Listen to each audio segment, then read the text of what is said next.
أعوذ بالله من الشيطان الرجيم بسم الله الرحمن الرحيم والحمد لله رب العالمين وصلى الله على سيدنا ونبينا حبيب إله العالمين أبي القاسم مصطفى محمد اللهم صل على محمد وآل محمد وعجل فرجهم. Hello everyone and welcome to the 14th week of Tadabbur on the Quran. Today we're going to have chapter 96 Surah Al'Alaq. Before starting our study on chapter 96, I want to ask all of you to pray for our soldiers and our generals in resistance group in Gaza, Lebanon, and Palestine, Iraq, in all of those countries who are trying to stand against occupation, the Palestine, and we should pray for them. Unfortunately, we cannot help them directly. They are in a really bad situation, and we have heard many bad news recently. I'm not sorry about our soldiers and our generals who were died in this war. They actually lived like a hero and they died like a legend. I feel sorry for those people who are still sleeping and who don't know what is happening around them, what is happening around the world, and they just get used to a regular common life, daily life, and they are busy with their own things and they don't think about other human and the other countries or on other region. And this is a really sad part of it.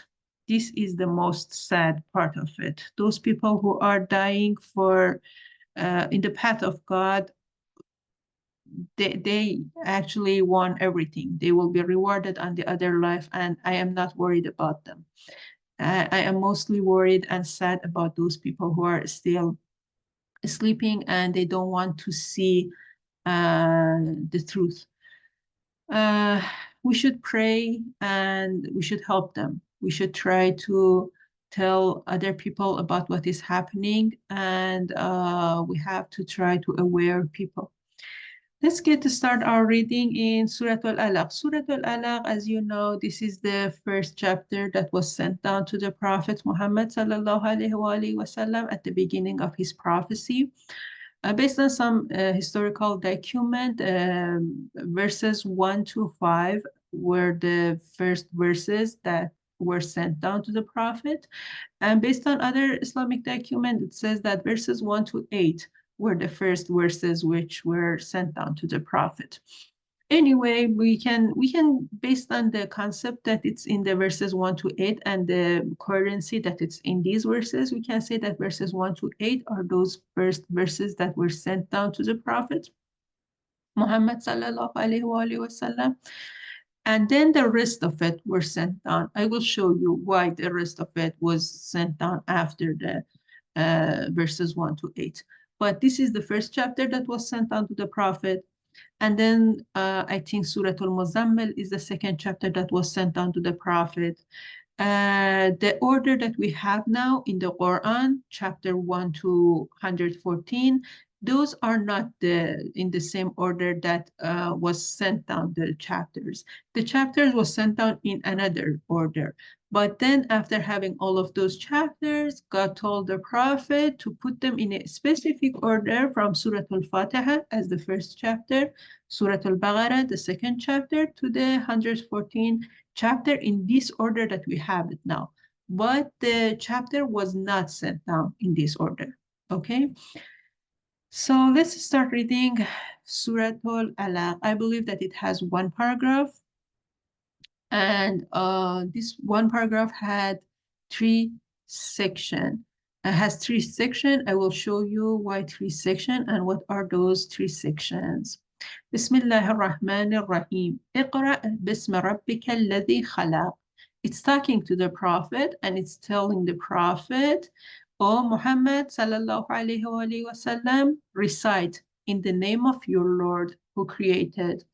It's talking to the Prophet and asking him to recite or read in the name of your Lord. It means start your reading, start your reciting in the name of your Lord. Who is the Lord? The one who created. This verse is emphasizing on a point, on a very important point, that lordship and creation is not separated. The Lord is the one who created, and the creator is the Lord. These are not separated. These are not two things. We cannot say Lord is different peoples or angels or idols, and creator is the God who created us. It's not acceptable. Lord and creator are the same. They are not separated. Your Lord is the one who created. This is a very important concept, and we have to notice that the first verse that was sent down to the last prophet is emphasizing on this point. And I believe that this is the most important things that people should learn. Why? Because if people accept that the Creator is the Lord, they will follow all of his orders.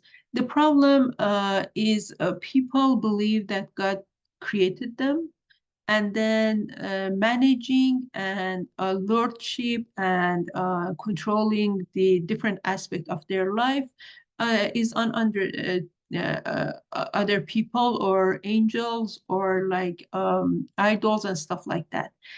And this is the most important problem in even this society. It's not only about the society 1400 years ago. People still believe that the manager and the controller of different aspects of their life can be other human, can be angels, can be different small gods, like the god of rain, the god of earth, the god of sky, and stuff like that. God wants to emphasize that the one who created you is the one who is the Lord. And Lord means the one who is manager and the controller of all aspects of your life, and he is raising you. He is raising you in all of those steps of your life, all aspects of your life, and in all steps of your life. Lord is the one who is raising you. So this is a statement, this is a claim. God claimed that I am the creator and I am the Lord. How can we accept this? Next verse is providing a proof for this first verse. And it says, خَلَقَ الْإِنسَانَ مِنْ عَلَقٍ, created the human from a clinging cloth. It says that the God who is the creator, he created the human from a clinging cloth. Why is it the proof for the first verse? Because it's telling us that creating the human is not something that happened in one step. And it's not like creating a human like this and without different steps. No, it says that creating the human is something that has different steps. It's a start from two cells, from father and mother, and then having a clinging clot. Clinging clot means something like a collection of the blood cells. It's a tiny thing, and it's one of those first stage of the fetus development, and then different stage of the fetus development, and then the newborn baby, and then a kid, and then teenager, and became a young man, and stuff like that. These different stages are like different steps of being created, and human is created in every second of his life. In all of those body cells, the creating is happening. And creating is not something that happened in 1 second and then human can say, okay, I am independent of God after creating me. We are not independent of God as a creator in any second of our life. In every second, we depend on God, and he is creating us in all of those steps and in every second of our life. He is continuously creating us. And if we think about this, that he is creating us in all of these steps, then we can say, okay, it's the same as Lord, because Lord means the one who is managing and controlling everything in our life, and he is raising us in all of those steps. So when God is creating us in all of those steps and in all of those seconds, it means he is the Lord. These two things cannot be separated. It means nothing. This is not logically acceptable that the creator and Lord can be separated, because he is creating us in all of these steps. He's providing everything for us, from food, air, water, everything. And for that reason, he must be Lord. So first and second verses are emphasizing on this important point that God is Lord and Creator. These two things cannot be separated. The next verse, اقرأ وربك الأكرم, recite, and your Lord is the most generous. It's telling the prophet again to read and recite, and your Lord is the most generous. God is introducing himself as being the most generous. In the first verse, he introduced himself as creator and Lord, and now he's introducing him as the most generous. It's very interesting because in another chapter in Quran, God introduced himself as being Kareem, very generous. Kareem means very generous, and now he's introducing him as Akram, which means the most generous. What is the difference between these two?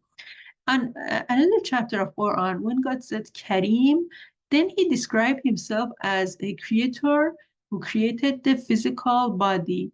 He created us. It says that يا أيها الإنسان ما غرك بربك الكريم الذي خلقك فسواك فعدلك.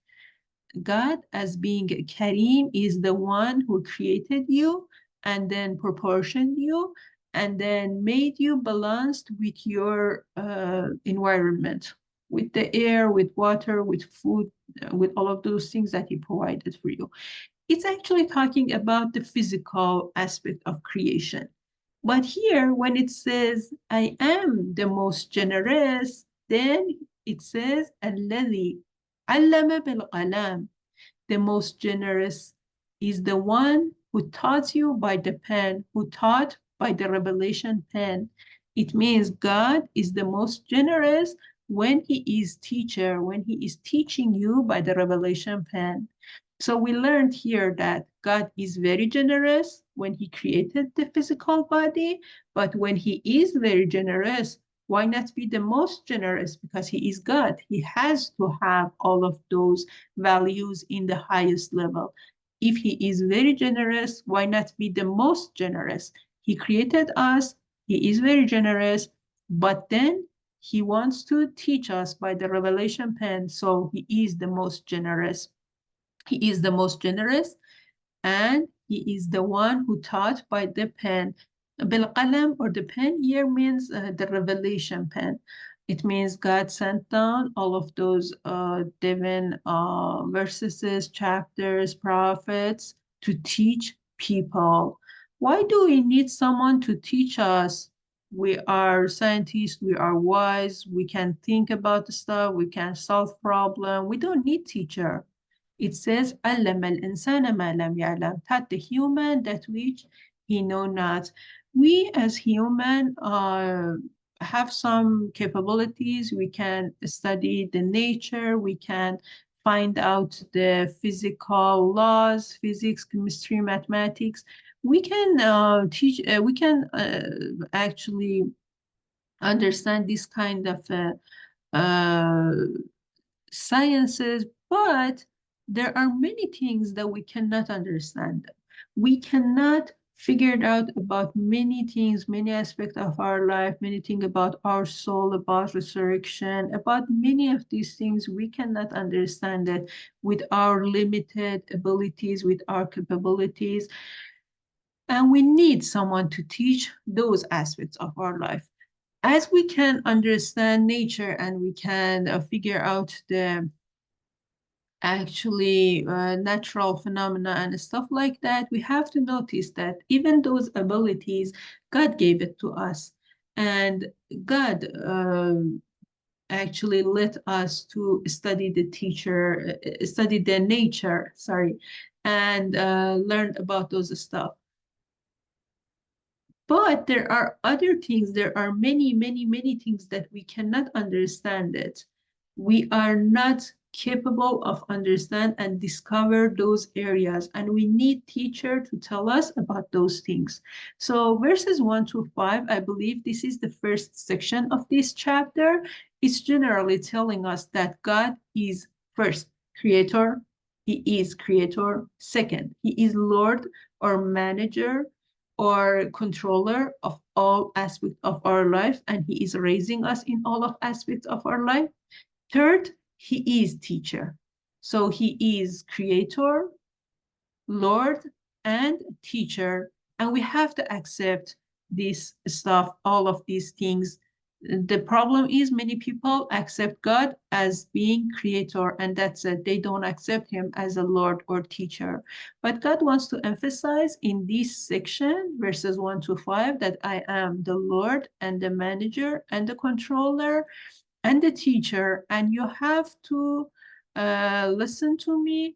I am teaching you by the revelation pen, and I am choosing a prophet as a link between me as a teacher and you as a people who needs me. The prophet is the link, and God is telling the prophet to recite and read the book for these people. Read the book in the name of your Lord who created, and read the book, and your Lord is the most generous. And I have to mention this point that the prophet was not able to read like the reading the alphabet and stuff like that. When it says recite or read, it means that those verses was written on his heart, and it was written on his soul, and he was reading those things on his soul, on his heart. And when the angel Jibreel alayhi salam was sent down to him, the Jibreel told him to read and recite. It means that those revelation and those verses are on your soul and on your heart, and you can read it. Like when we have something in our mind and we can read through it, it was something like that. So it was the first section, and then second section is the verses 6 to 8, and it's the general reaction of the human against the Lord. The Lord, as a teacher, sent down some verses to help people, to teach them. What is the general reaction? What is the reaction of people? No, of course not. People won't accept God as a Lord and as a teacher. Of course, they won't accept verses 1 to 5. They won't accept God as being Lord. Indeed, the human surely tends to rebel. People are arrogant. They tend to rebel. They tend to reject all of these things, and they don't want to accept their lifestyle from the God. They don't want to accept those what to do, what not to do that God wants them to follow. Why? Why people tend to rebel? And رآه استغنى, because he sees himself self-sufficient. Because people believe that we are self-sufficient, we don't need God, we don't need teacher, we don't want someone to tell us what to do, what not to do. We are civilized, we are wise, we can make many things and stuff like that, that we are still can hear all of this stuff around us. They believe themselves as being self-sufficient, but for how long? إِنَّ إِلَى رَبِّكَ الرُّجْعَى. Indeed, to your Lord is the return. You will return to your Lord, and on that situation, you cannot stand against Lord and saying, I am wise, I am civilized, I am scientist. You can say all of these things before death. And when you are dying, then it's all of this gone. You have no choice, you have no control on your life. So this verse is kind of threatening people, and it's kind of warning them that, oh human, if you are gonna tell that I am self-sufficient and stuff like that, you have to be aware that you can say all of these things until you are in this life. When you died, then you cannot say any of this, and to your Lord is the return. And when you are in front of your Lord, you have no control on your life. And this is kind of a warning. Verses 6 to 8 is the second section of this paragraph. And this is actually telling us the natural reaction of the human. This is generally a natural reaction.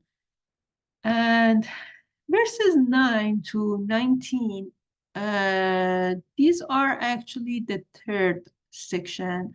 And these are an example of this human. The human in verse 6 who wants to actually stand against the teacher. This one, كَلَّا إِنَّ الْإِنسَانَ لَيَطْغَى, the human surely tends to rebel. This is generally about the human. There is one example of this human in verse 9, And verse 9 to 19 is the reaction of one human against the prophet. It seems that when God sent down verses 1 to 8, the prophet were among the people standing, was beside the Kaaba, and then he recited verses 1 to 8 to people. And then one person tried to stop him from inviting people and reading those verses. Some historical arguments said that he was the uncle of the prophet. It can be accepted because his uncle, one of his uncle, was among the disbelievers. It can be any other person, but we have to notice that it's not in actually those years, and we cannot say that it's gone, that is finished. It's still happening around us. And you can see that when people want to try read and recite Quran and actually tell people about what is in Quran, there are many groups who are trying to stand against them. So we cannot say that he was the uncle of the prophet and the story is gone and it happens 1400 years ago and there is no other things like this now. It's just an example that is still happening. So verse 9 is an example of that person who was trying to stand against the prophet when he was reciting verses 1 to 8 in a specific prayer. He was beside the Kaaba, standing there, and he was trying to do a prayer, a specific prayer, not the salat that we are doing now. It was a specific prayer, and he was reading verses 1 to 8 on that prayer. That person uh, showed up, and he was trying to stop him. So verse 9 says, أَرَأَيْتَ الَّذِي يَنْهَى, have you seen the one who forbids? Forbid who? From what? Abdan إذا سلّى. He was trying to stop a slave of God when he prays. A slave of God, Abd, means the one who is following all orders of God. And he has no control and no choice for himself and his life. And he is like a servant of God. And actually, God is describing the Prophet Muhammad sallallahu alaihi wasallam as a slave of God. It means that he was a servant and he was a slave who was following all orders of God. And it says, أَرَأَيْتَ الَّذِي يَنْهَى, have you seen the one who forbids abdan as a slave of God when he prays? The prophet was there trying to pray and reading these verses, and someone showed up trying to forbid him. Verse 9 is not a real question. It's actually inviting us to imagine that situation and think about it. Have you seen that situation? Could you imagine it? أرأيت إن كان على الهدى, have you seen whether he was on the guidance? What if that prophet, what if that person was on guidance? What if he was a good person and trying to invite people and guide people? أو أمر بالتقوى, or whether he enjoyed the righteousness. He's actually telling us that uh, the prophet who was in that situation, he was on guidance and he was trying to invite people to righteousness. And we have to imagine that situation. It's actually inviting us to imagine that situation. And verses 11 and 12 having a kind of surprising things in it also. It's like, it seems that he is surprised and he's saying that what is happening? It's surprising. That person is on the guidance and he is trying to guide people and he is trying to enjoy the righteousness and stuff like that. Why that person is trying to stop him? أرأيت إن كذب وتولى, have you seen whether he denied and turned away? How about the other person who was trying to stop the prophet? What if he is a denier? What if he is that kind of a person who listened to the guidance and then turned away? ألم يعلم بأن الله ترى بأن الله يرى. Does he not know that God surely sees? That person must be a stupid person because God is surely observing all of those things and God can see all of those things that is happening. So these are actually trying to help us to imagine that situation, that there is a fighting between them. The Prophet is trying to recite those verses and inviting people. On the other side, someone trying to stop him. كلا لئن لم ينته لنسفعا بالناصية. No. Kalla means no, rejecting whatever that happened before that. It means God cannot accept this kind of an attitude by that disbelievers, and it's saying that no, this attitude is not accepted. If he does not desist, we will surely drag him by the forelock. Forelock is here, and it's kind of a symbol of the character, and it's a very important part. When it says that we will drag him by the forelock, it means that it's kind of humiliating him, and it says that the whole character of him would be destroyed by us, and he is nothing. We will drag him by the forelock. ناسية كاذبة خاطئة, a lying, sinful forelock. Forelock, as I said, it's kind of a symbol. It's a symbol of the whole character. And it's saying that this character is a lying. He is a sinful character. فليدع نادية. Then let him call his supporters. This verse is showing that he wasn't alone. He was fighting the Prophet, and there was a group of supporters surrounding them, and they were kind of they were like a cheerleaders and telling him that, oh, go ahead and beat him and stuff like that. They were supporters. And based on this verse, it's obvious that he wasn't alone. There were a group of supporters around him, and God is telling him that you can call your supporter now. When we are gonna drag you from the forelock, then you can call your supporter. Sanad Zabaniya. When he called his supporter, then we will call the guards of hellfire. No, do not obey him, but prostrate and come closer to God. The last verse, verse 19, is actually a verse that when we read the Arabic of it, it's eligible. We have to prostrate. It's necessary. It's required to do the prostrate right after reading the verse 19. So I didn't put the Arabic of it here because we may not be in a good situation. We are on the desk and chair and stuff like that, and we cannot do the prostrate right now. So after the class, you can read the Arabic of it and do the prostrate. But this verse is talking to the Prophet and telling him that do not obey him. It means do not stop your prayer. Obey about the Prophet doesn't mean that they told the Prophet to do something and then Prophet is gonna do it. No, obey on that level means if they want to stop you, if they wanted to stop you, don't stop your prayer, don't stop your invitation, and go ahead and invite people, recite these verses for them, and prostrate and come closer to God. Verses 9 to 19 was the second section, and it was an example of the human in verse 6. And he was a person who was trying to stop the Prophet from his invitation, from his prayer, and from reciting those verses. And God described that fighting, God described that situation. And then he warned that person or other person who are following the same path.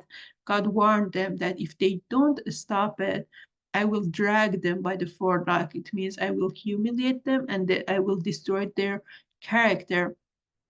And if they have any supporter, they have to know if they call their supporter, they are nothing to me.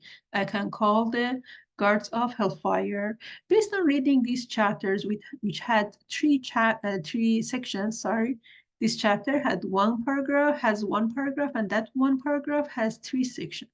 Based on this, we can learn that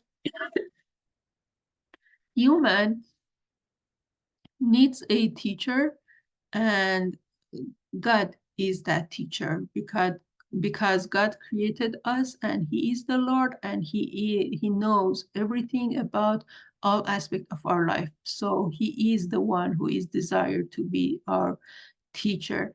And he wrote a book, which is Qur'an, as a guiding book. He wrote the book by the revelation pen, and he sent down the book, and he chose a person, the Prophet Muhammad sallallahu alaihi wasallam, as the link between God and people. The Prophet will receive those verses, chapters, and then he should recite them for people. And he is a link between God and people. So through this chapter, we learned about God. God is the creator and Lord and teacher. The Prophet is the link between God and people to recite the words of God for people. And people should follow this path, should follow all of those orders. But the problem is the general reaction of the people is rejecting. They reject all of these verses because they believe in themselves as being self-sufficient. So the target of this chapter was telling us about God's supports of reciting the Quran by the Prophet. Ignorant man considers himself free from need to the Quran, and in fact, divining teaching, he rebels and seeks to forbid recitation of the Quran by messenger of God. The Almighty God supports recitation of the Quran by his manager.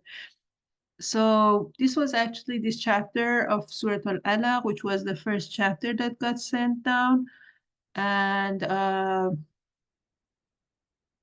as I mentioned, I think at the beginning of it, the first chapter in the Quran now is Surah Al-Fatiha, but it doesn't mean that that one is the first chapter that got sent down. The first chapter was Surah Al-Alaq, and the order that we have in the Quran now is not the same that got sent down those chapters. This was the first chapter got sent down, and it has a very important concept in it. It's introducing God, prophets, Quran, people.